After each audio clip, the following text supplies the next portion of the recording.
Welcome all you friends and neighbors, you relatives, you sisters and brothers, you citizens of the world. We're in Earth Month and we're bringing you another Heartland at Home. This is number 47 for the week of April 10th. And today we're really glad to have two really interesting guests. We're going to have Josina Morita of the Metropolitan Water Reclamation District of Cook County. And we're going to have Julia A. Miller, a performer, teacher, and CEO of Delmark Records. So thank you all for tuning in, be it by air, by the internet, on the TV, however you get this conversation, thanks for joining in. And let's start off by hearing something good that happened to Katy Hogan this week. God, I thought for a second you were going to say by air, by sea, by land, Anyway, thanks for joining us. My favorite thing this week, let's see. The good news this week is I've got some seeds in my planting trays in my windowsill, and I get to go to Gethsemane Garden to work 3 or 4 times a week, and that makes me happy. How about you, Michael? What good things happened to you this week? Well, on Sundays, I have a Zoom call with my Uncle David, who is the last remaining brother of my dad and of that generation. And we talk a lot of family history. And this week, I discovered some things about my great-great-grandfather, whose name was Aaron H. Brubaker. And he came out of Pennsylvania, but ended up in Woodford County, Illinois, Benson, Illinois. And in about 1880 or so, he was a state representative. Now, he was a member of the Republican Party. But at that time, the Republicans were the good guys. One of the things I read about him, it said he stood for their principles, which would have been anti-slavery, because the county was basically Democrat and probably pro-civil, the Confederacy. Anyhow, learning a little bit about the family, looking forward to taking a ride down to Woodford County and see if I can find any Brubaker distant cousins. And maybe you can help stump for the person who will be running against the current congressman in that district who needs to be retired. Yeah, you know the name of that current congressman. I forget the district number. Rod Davis. But he won by 50.9 with 2,000 votes.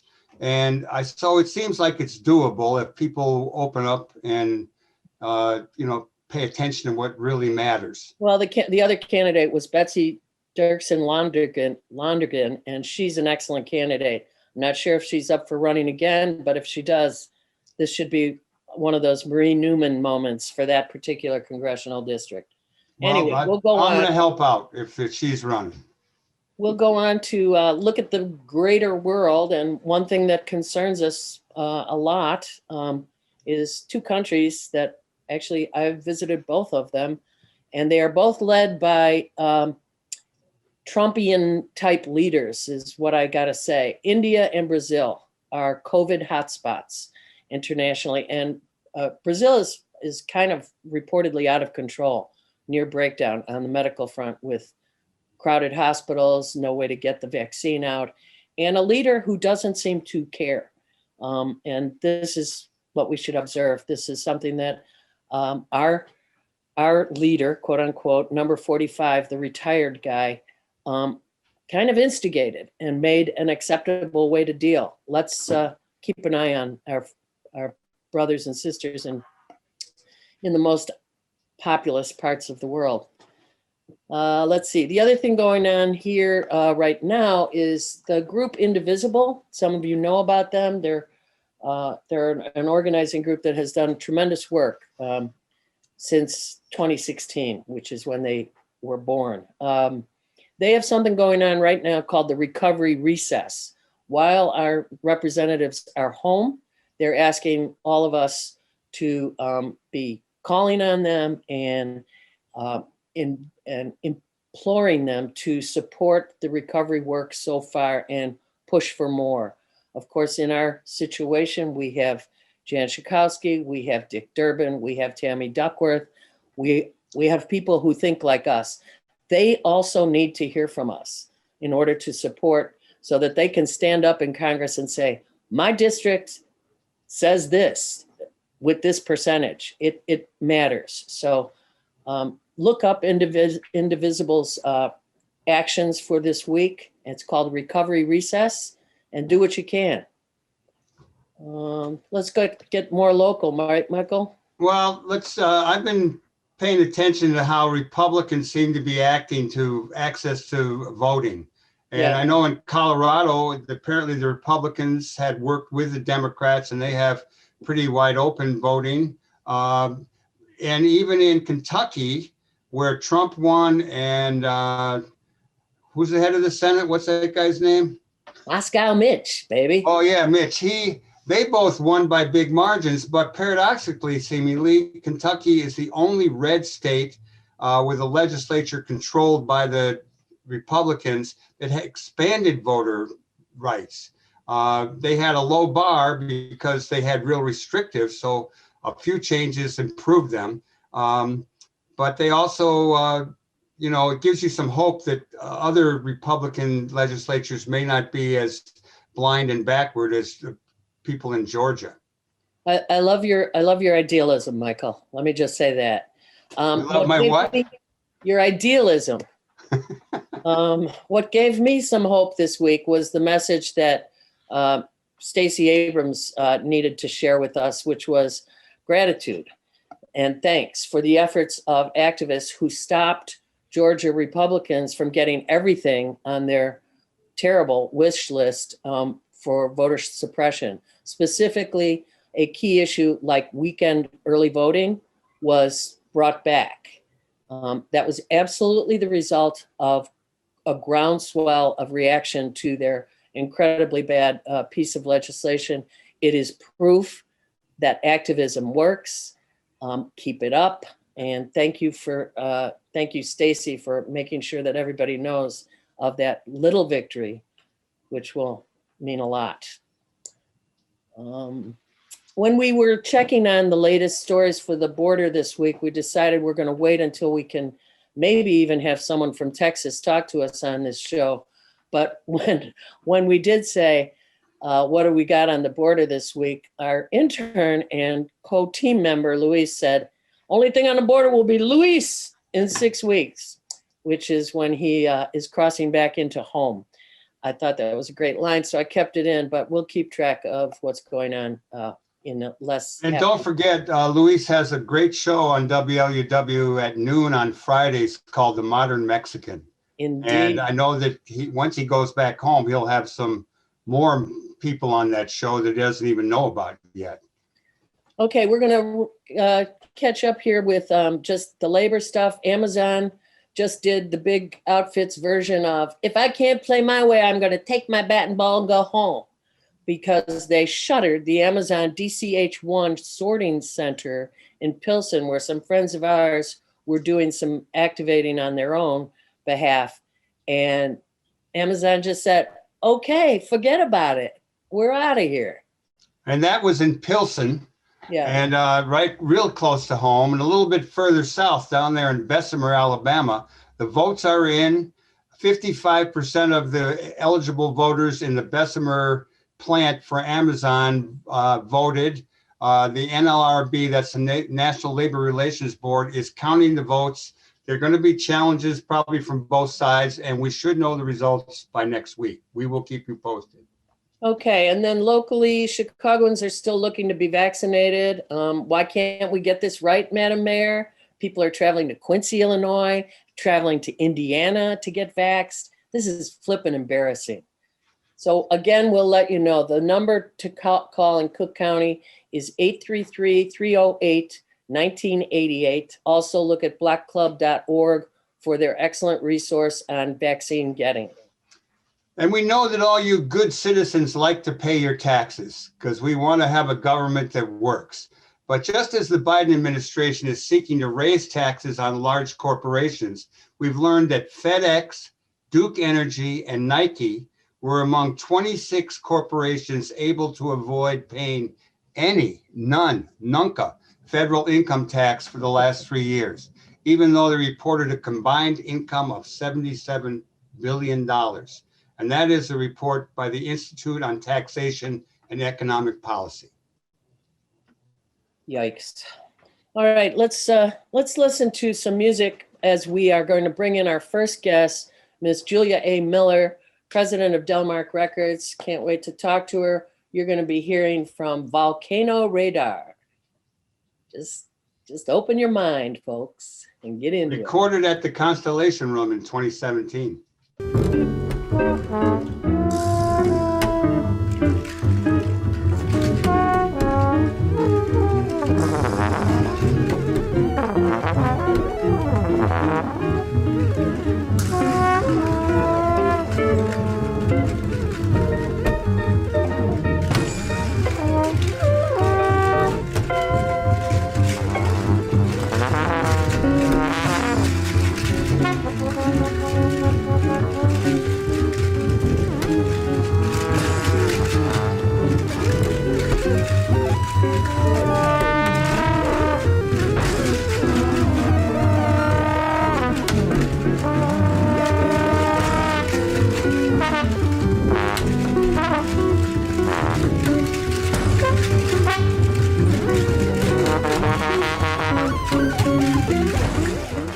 Wow, that was some amazing music that we just heard.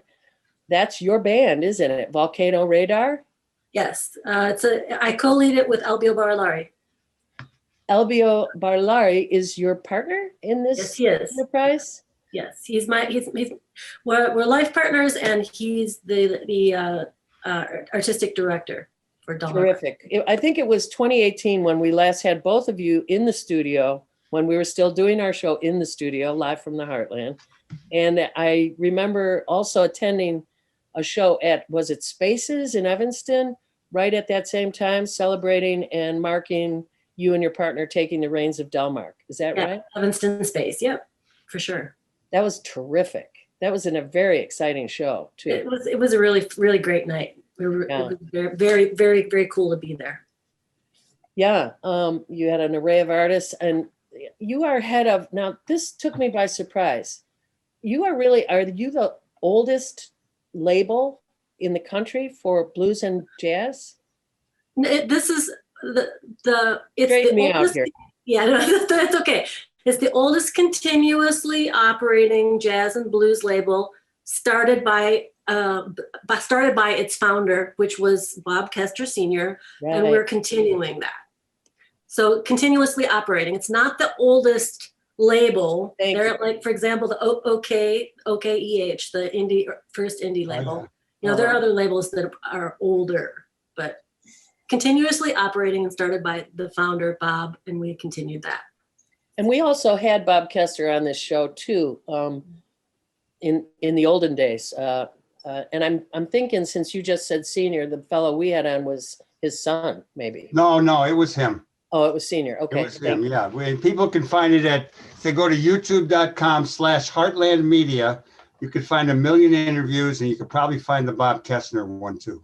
Okay. Well, before we go to a little more music, you have quite an honor happened to you this past month. The first woman, I think, to win the coveted Airplay Direct Innovation Award. Yep, the Iconic Innovator Award. It's for bringing catalog recordings to the digital realm, which is where we are now.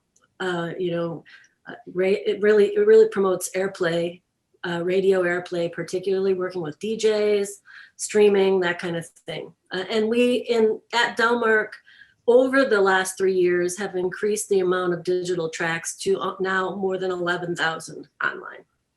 Let me follow up on that a little bit. You have a huge historic catalog. Correct. So really, how do people get to know about this gold mine, and ways that you share it with them? Well, the easiest way is delmark.com. It's the whole catalog is up on delmark.com. We have worldwide digital streaming. We stream to essentially every streaming platform. We have a huge initiative with terrestrial radio. So radio stations and DJs, that's what the Airplay Direct service and award is for. So any DJs out there who want to sign up for free to Airplay Direct have access to the whole catalog. And it's a really, really great resource. And then we also, of course, have physical media. We have domestic and international distribution. We are going to be working more with local record stores now that the pandemic is we're kind of moving out of that time, we hope, you know.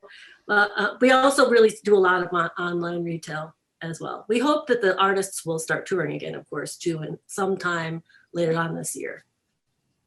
Yeah, part of what we will get to, although we're going to play a little something by George Freeman, whose birthday is today, the day that we will be airing on Saturday.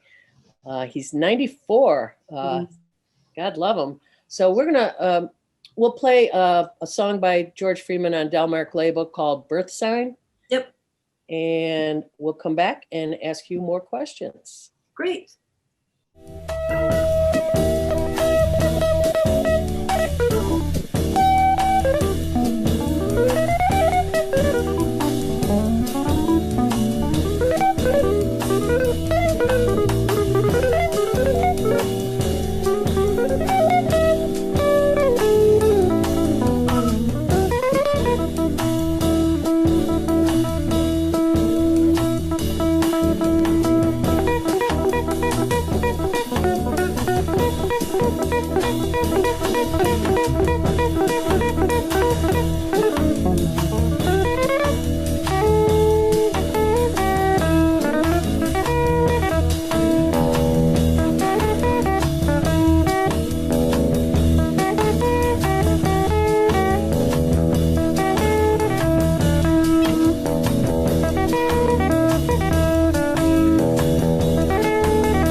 All right. Dang, he is such a good player, man. Oh man.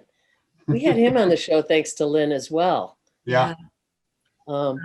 Such a treat. Twice, I think he was on. Yeah.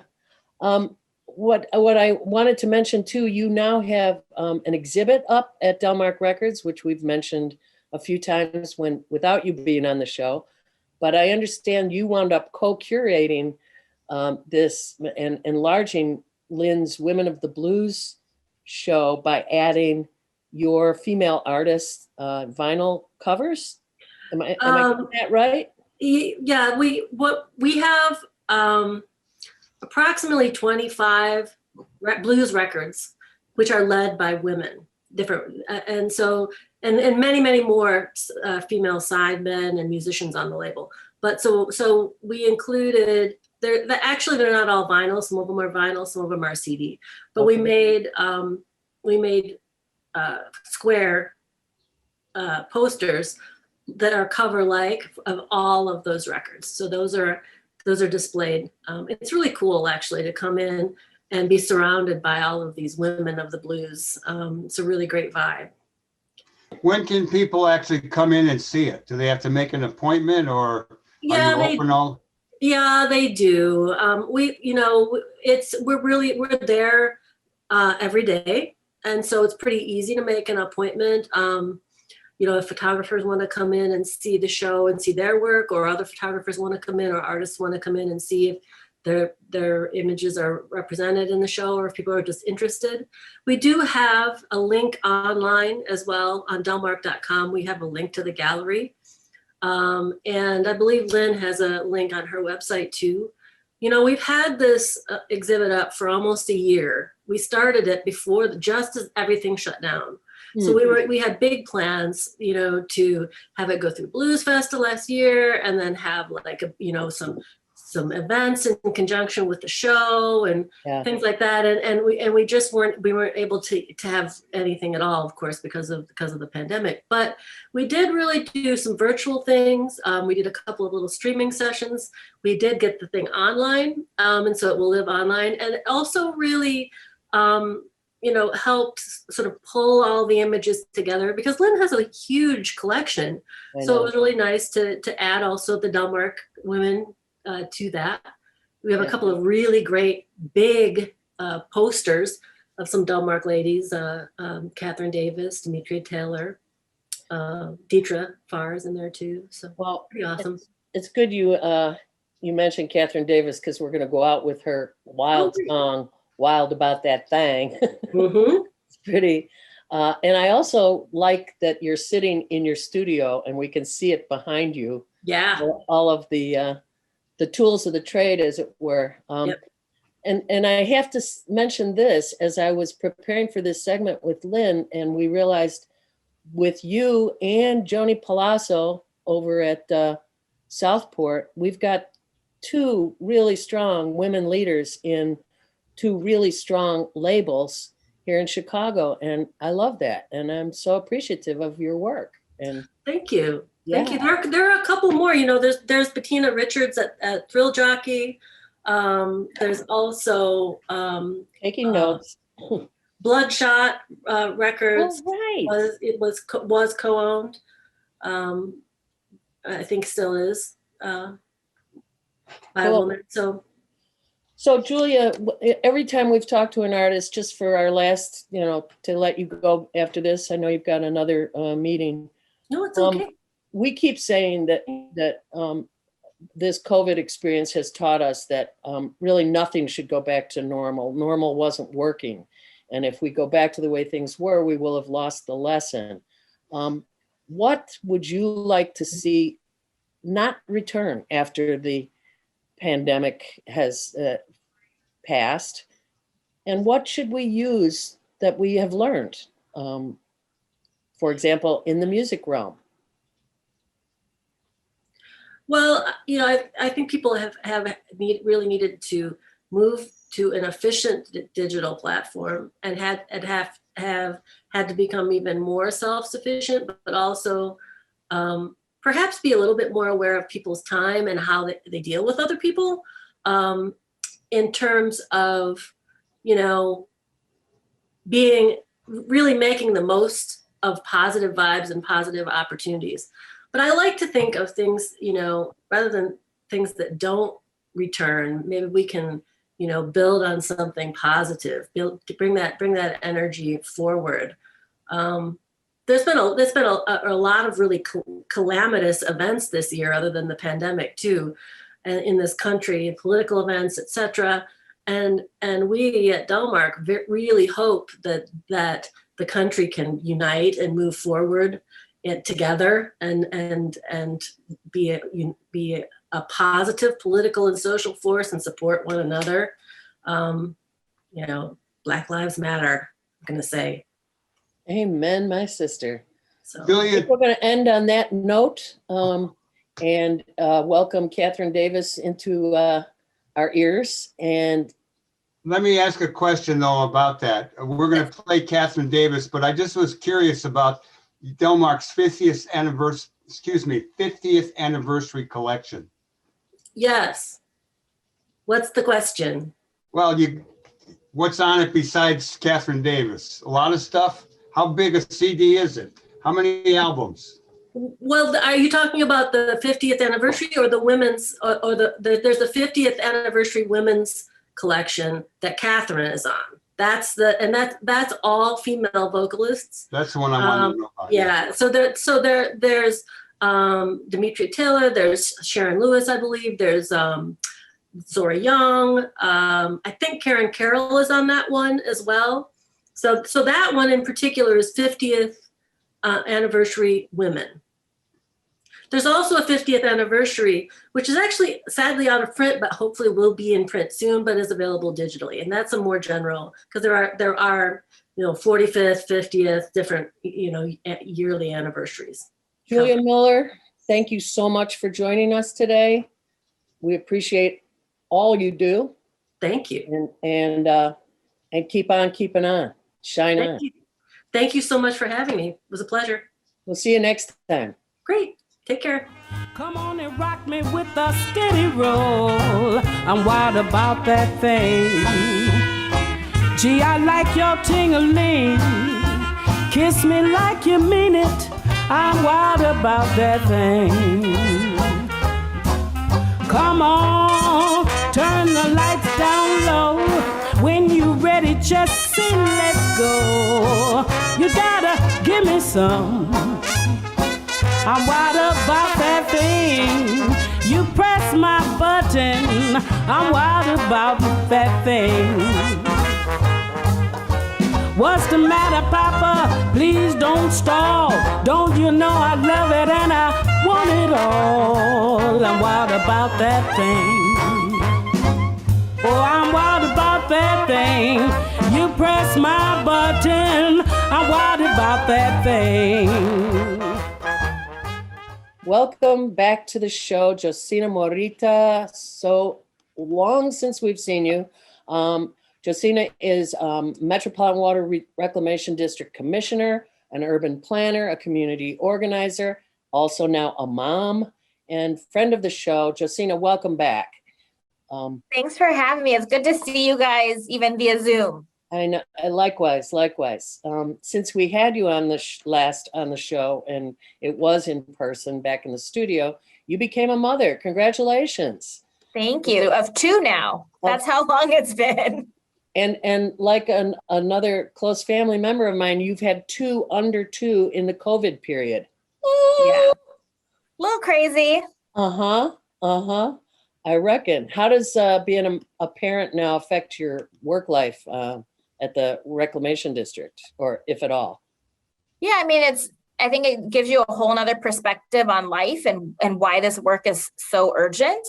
I think it's also taught me to work smarter, right? I think as moms, we learn to multitask. And the amount that I can get done when the kid naps for 15 minutes, is what I used to maybe get done in half a day. You just learn to make it work. Yeah, that's wonderful. Josina, we've had a mass murder in Atlanta, an increase in hate crimes against Asian Americans. How is the Asian American community viewing all of this, and what's been the reaction? It was such an awful thing that happened in Atlanta. The murders themselves, of course, are awful. But I think we've also seen the response from the deputy sheriff in Atlanta kind of denying that it was a hate crime. We've seen the media humanize the shooter more than they've humanized the victims. And so it's been an added kind of insult to injury, that we've seen, but it's not something that has necessarily been new to the Asian American community. I think that maybe one of the things that has come out of this has been a reckoning both within the Asian American community about who we are, and a lot of the silence that we've had in our community about the racism that we experience. I've seen literally thousands of people start to tell their stories on Facebook of, being harassed, being ching-chonged, being asked persistently, where are you from? Underhanded compliments about being, sexualized as Asian American women. So I think it's been a real conversation about racism and misogyny within the community. And I think it's been a reckoning externally for a lot of Americans for the first time, really seeing what anti-Asian racism looks like. I think that there has been this perception that anti-Asian racism is somehow less violent, less urgent than other forms of racism. And I think that this has been a real awakening for a good portion of the country to see these murders and to really step up and say, okay, I see anti-Asian racism. I see Asian Americans beyond the model minority myth, my friendly neighbor who smiles and doesn't, kind of grits their teeth through the sideways comments. And so I am hopeful that as awful as the situation has been, that there is a lot of transformation and growth and good that can come out of this situation, both within the Asian American community, but also externally. Josina, Morita, can you share with us who makes up the Asian American community, and where do people come from, and what's the history, is what I'm asking, of immigration to the U.S. when people came from the Philippines, et cetera, to Hawaii, California? And there is a thing called the exclusion era, which I didn't know about. Maybe tell us about that. Sure. I mean, I am 6th generation Chinese, 5th generation Japanese American. My family has been in this country since the 1850s. And so we have seen throughout the history of this country waves of anti-Asian hate, waves of scapegoating of Asian Americans and Asian immigrants, and waves of really racialized policy in this country. So, the Chinese Exclusion Act was targeted specifically to stop Chinese immigration, even though we were recruited here really to come to work as laborers, to build the Transcontinental Railroad, to work in coal mines. As a Japanese American, my family, my grandmother, who's still alive, was in internment camps and scapegoated during World War II.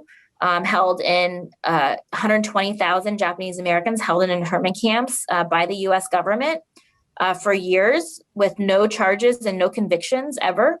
The things that they were accused of. Filipino farm workers were the founders of the United Farm Workers in California.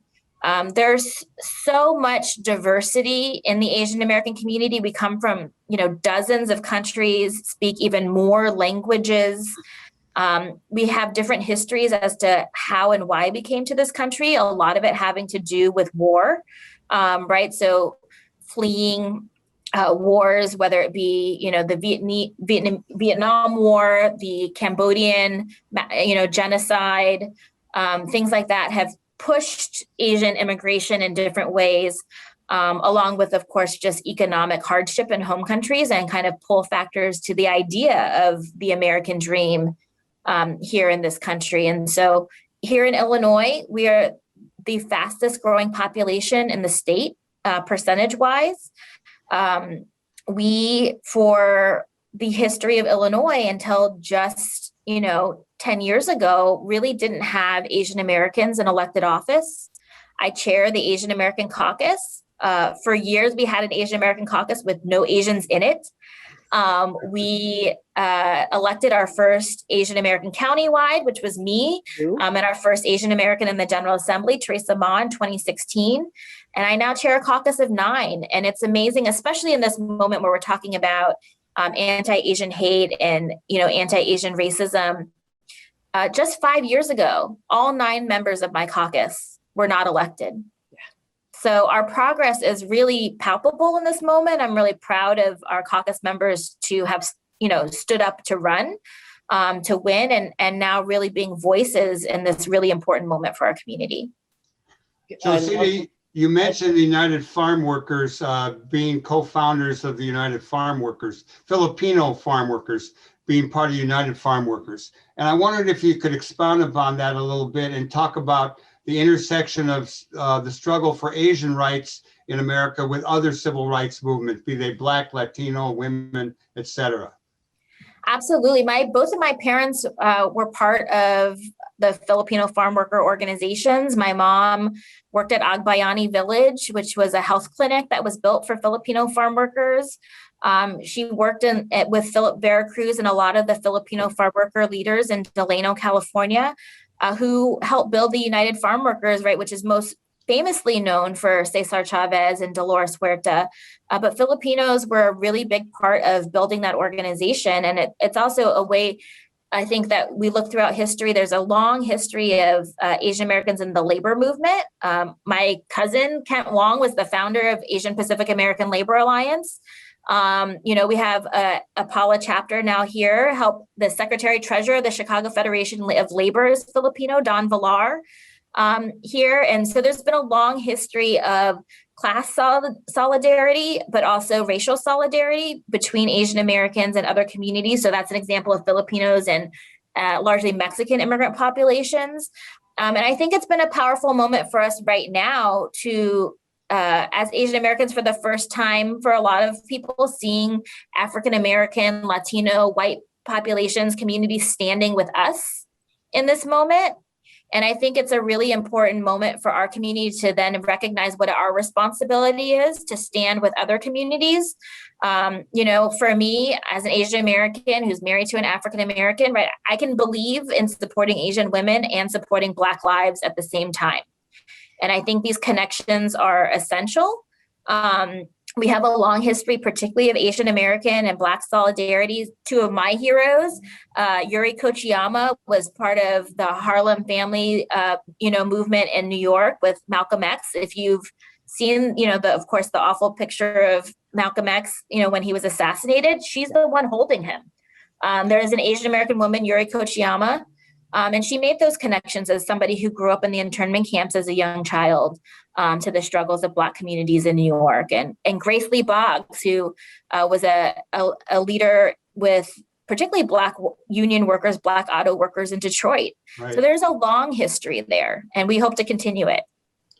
Wow, that is, thank you so much for sharing what you just did, Josina. It's moving to me. And it's what we wanted to hear. To recognize that what you just said 5 years ago to now, we now have an actual caucus of Asian American elected officials. And when Theresa Ma was interviewed last year at the start of the COVID reaction, which unfortunately targeted Asian Americans thanks to then President number 45, I don't say his name, creating the baloney that he did around the China virus, was really the initial, for a lot of people who are not Asian American, initial reality that Asian Americans can and are targeted as well. So, I mean, the history you just shared, which is a small piece of it, is so rich and so important. I can't thank you enough. I'm going to pull you back to your day job for a second. One thing, can I add real quick? Yeah. I think to that point, Asian American history is incredibly important and it's something that we don't learn. Even as Asian Americans, we don't learn our own family history. Is like the most powerful story to me was Fred Korematsu, who famously challenged the internment. His daughter didn't know what he did until she read it in a textbook in high school and went home and said, "Is this you?" And so we are working on a bill. The Asian American Caucus, Representative Jennifer Gong-Gershowitz and Senator Ron Bilobalam has sponsored a bill, the Teaching Equitable Asian American Community History Act, that will require Asian American history in Illinois high school curriculum. And we're doing an event this Saturday to kind of educate people about Asian American history and the TEACH Act. So those who are interested in joining, you can find our event on Facebook. The Asian American Caucus Facebook page. It's this Saturday from 2 to 3:30, and we welcome everybody to join us. That's today, as far as this radio show. Yes, well, today at 2:30 or 2 o'clock. Let me ask a question. I don't think we mentioned our senator when we talked about all the elected Asian American officials. So he's part of our caucus. So our caucus is made up of 4 Asian American women who are elected in the General Assembly. We got Theresa Ma, Jennifer Gong-Gershowitz, Denise Wang Stoneback in Skokie, and Janet Yang Roar, who was just elected in Naperville. And Ron Bilobalam is our first South Asian in the General Assembly, and our only Asian American state senator. He's my state senator. I was proud to chair his campaign, and he's a fellow brother in the Asian American labor movement, comes from SCIU. How about Tammy Duckworth? Right. So our caucus is local and state level folks, but of course we are so proud to have Tammy Duckworth as our U.S. Senator and Raja Krishnamurthy as one of our Congress people from the Illinois delegation. Right. So I'm gonna go back to your day job, one of your day jobs. As a mother, you have 2 day jobs and night jobs for that matter. I am fascinated by the involvement of the Metropolitan Water Reclamation District in tracing COVID in wastewater and what's happening with that. Just briefly before we let you go, because We're that's part of a fine. number of pilot research studies. You know, we're one of the largest water treatment agencies in the world. And so it's been an honor to be part of these research studies, to be part of the solution, right? I mean, so some interesting facts about COVID and wastewater is that COVID can be traced in wastewater much sooner than it can in your blood. So it's a really important early detection system. It also doesn't require people to go and get, actual testing. If you can build those sensors and do that testing in the wastewater pipes, you can test for larger swaths of people at one time. So one interesting model is some universities are doing it in their dorms. Right. So they can know days before any one person can go get a blood test if anybody in that dorm or anybody who's visited that dorm has COVID. And so there's some really exciting technology as we think about, there is no such thing as a post-COVID world, right? It's how do we move forward smarter? And this is one of the things that I think will be a real norm and a tool moving forward to have a more proactive smarter system for detecting COVID that doesn't necessarily disrupt everybody's daily life, but it's just built into our infrastructure. I have a feeling you just sort of partially answered this question, but we've been asking everybody before we let them go, since so much inequity in services and reach have been exposed in our sad response to COVID. What are you hoping we succeed in either leaving behind with this chapter, or you just answered part of it, of using more of, which is the science that you just described, moving forward? I mean, as somebody who works in infrastructure, I think understanding the role that providing proactive investments in communities of color, in low-income communities, to ensure that there are not just the physical infrastructure of stormwater, wastewater, but the infrastructure of resources, the infrastructure of communication and information. I think that we've learned from COVID that doing things the same old way produces the same old inequities, and that it really does take intentionality. It takes investment to do things equitably. And I hope that some of the lessons and approaches that we've learned during COVID are things that we can take into how we do everything in government, and government in particular, but across the board, understanding that we have to work smarter and we have to work fairer, and that it takes some serious intent. It's something that we have to choose to do every day. Wow. Josina Morita, what a pleasure, what an honor to have you with us today. Everything you've shared with us is so important. We're going to go out to a beautiful Ella Jenkins singing Wade in the Water in your honor. And we're so lucky you're there. Thank you so much. Thank you, guys. It's great to see you guys. We'll be again together. So I'll see you soon. Yeah. Peace. Thanks.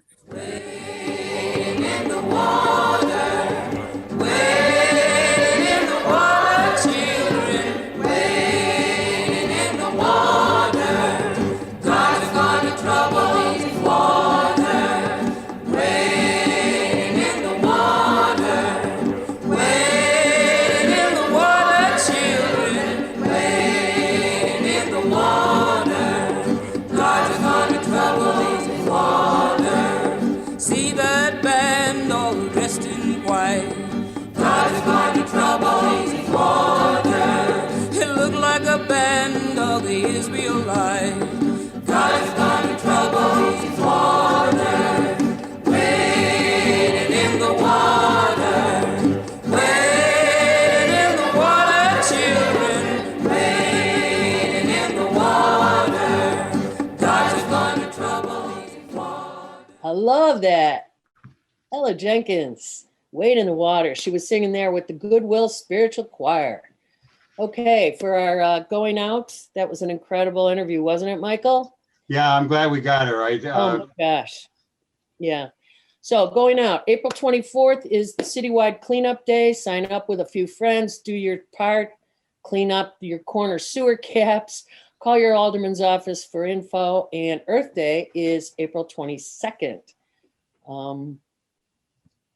Also, Michael, are you going to announce Well, I something? thought you were going to talk about the Monuments Project. Nope, you've got to tell them something else. Oh, okay, it's sports. No, never mind. Glenwood Sunday Market returns June 6th. More info as we get closer. And the Chicago Monuments Project, as we announced last week, comes to Rogers Park April 19th from 7 to 8:30. Look for details from the Rogers Park Westridge Historical Society. That is about the plaque that marks the Indian boundary line in Rogers Park, which, since I told you about it, I went to see. It is completely unreadable because there is a utility box in front of it that obviously got put there hopefully after the plaque. Anyway, it's kind of strange. You can hardly see it, much less read it. Just I have to saying. go check it out. Yeah. On the sports front, I got to say March Madness was real exciting, even though Loyola wasn't in it or Illinois. It was both the women and the men's were exciting finals, and I watched more basketball this year than I ever have in my whole life. Now it's on to baseball, and there is, we reported already last week that the Major League Baseball was going to pull the All-Star game from Georgia, from Atlanta. And there's a lot of discussion around that. But one of the things it does raise is the role of boycotts and their influence, their successes. We had a boycott around apartheid in South Africa, which was very successful. And I'm sure there are some downsides to MLB pulling the All-Star game, but there are probably going to be a lot of pluses to it. So we will keep you posted on that. And with that said, we're going to go out to Our World by Twin Peaks. yes. For 25 years, we have brought you live from the Heartland, now Heartland at Home. Broadcast every Saturday morning, 9 a.m. Central on Chicago's WLUW 88.7 FM. We stream live from WLUW.org, and we are archived at our channel at youtube.com/heartlandmedia. Also, you will find us cablecast all week long on CAN TV channel 27. We want to thank our team, including the quote-unquote intern, who's really more of a co-producer at this point, Luis Mejia, our marvelous music producer, Lynn Orman-Weiss, and our co-host, Tom Clark, who is on hiatus at the moment. We ask you, do good in the world. The world needs all the good that we do. All power to the people.